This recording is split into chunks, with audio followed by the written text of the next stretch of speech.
Entonces, ¿por qué del otro lado del mundo, hace 6000 años, el pueblo sumerio necesitó convertir el 1 en una ficha e inventar la matemática?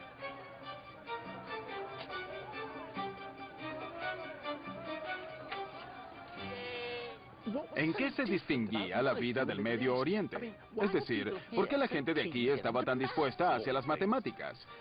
Quizás es porque había muchas personas viviendo en el mismo lugar. A diferencia de los Walpri, los sumerios vivían en ciudades y las ciudades necesitan organización. Los granos debían guardarse y distribuirse, y para saber la cantidad que le tocaba a cada quien hacía falta la aritmética. Por eso, los sumerios convirtieron al 1 en una ficha en forma de cono. Esas fichas permitieron los medios necesarios para medir la riqueza, calcular ganancias y pérdidas, y lo más importante, cobrar impuestos. Sí, la vida citadina tiene la culpa de que existan las matemáticas.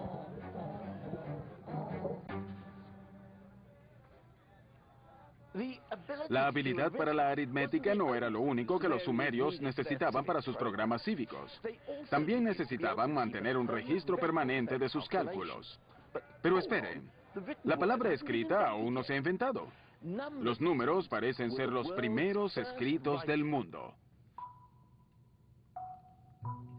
Sucedía así. Números específicos de conos eran guardados en sobres de arcilla que luego se sellaban. Pero una vez sellados, ¿cómo recordaban cuántos conos había dentro? Tremendo problema. Pero esperen. Podían tomar otro cono y hacer tantas marcas en la arcilla como conos hubiera dentro. Pero en algún momento, alguna mente brillante pensó que no necesitaban los sobres. Es más, ni siquiera los conos se necesitaban. Solo se hacían marcas sobre una tableta de arcillas y ¡bingo! Se hacía un registro de los números. La idea de la escritura había nacido. Los matemáticos sumerios podían mantener registros permanentes de sus cálculos, los cuales podían ser más complejos que nunca. Solo unos pocos eran iniciados en los misterios de los números y se entrenaban desde la niñez. Se convirtió en una poderosa y pudiente élite a la cual incluso hoy seguimos haciendo homenajes. Así es, el gran regalo de los sumerios al mundo, el contador colegiado.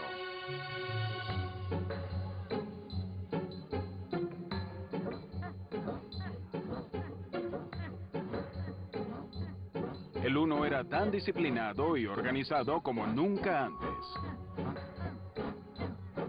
Se convirtió en una poderosa herramienta, útil para poder construir imperios, que fue precisamente lo que le pasó al 1 en su próxima encarnación. El 1 se convierte en una medida.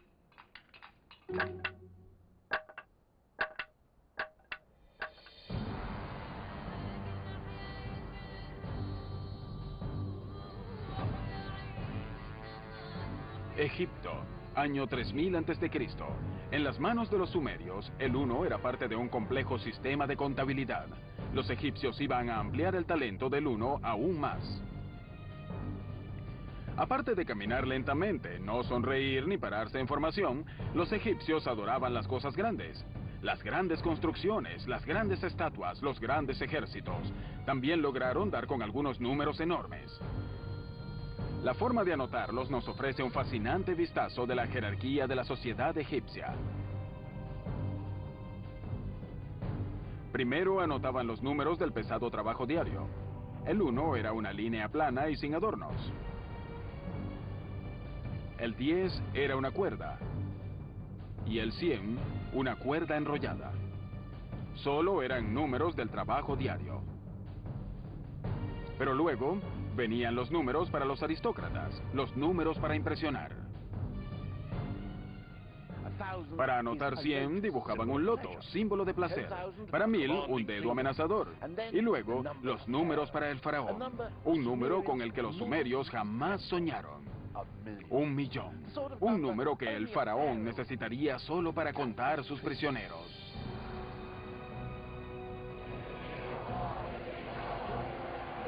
Fue el primer millón jamás concebido, y su símbolo era el de un prisionero pidiendo perdón.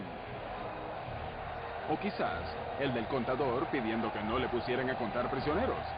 En fin, el uno estaba tan ocupado como nunca. Pero el uno tenía otro empleo que los egipcios querían que hiciera, quizás el más importante de todos. Necesitaban que el uno los ayudara en las construcciones. Los primeros egipcios eran excelentes constructores y tenían un buen ojo para la belleza. Pero no se puede crear un edificio hermoso sin medir las cosas bien. Y no se puede medir nada bien a menos que sepas cuál es la unidad de medida. Es decir, cuánto medía ese uno. Para resolver este problema, los egipcios hicieron algo que nadie más había hecho. Definieron su versión propia del uno. La basaron en el largo del brazo de un hombre, desde el codo hasta la punta de los dedos más el ancho de la mano. Así, el uno fue conocido como el codo, la medida de todo, la regla indiscutible.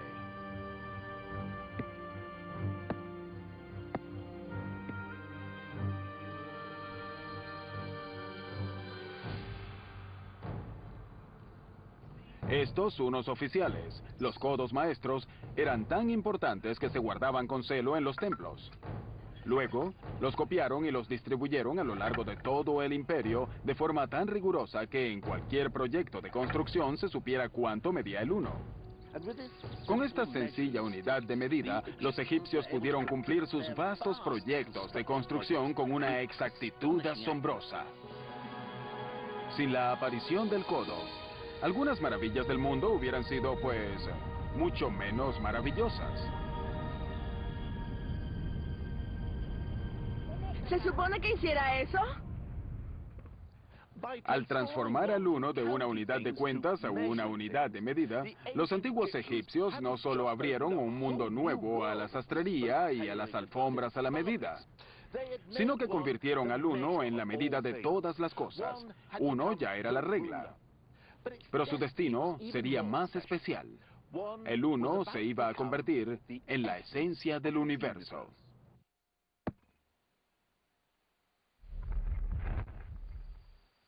El uno se convierte en un dios griego.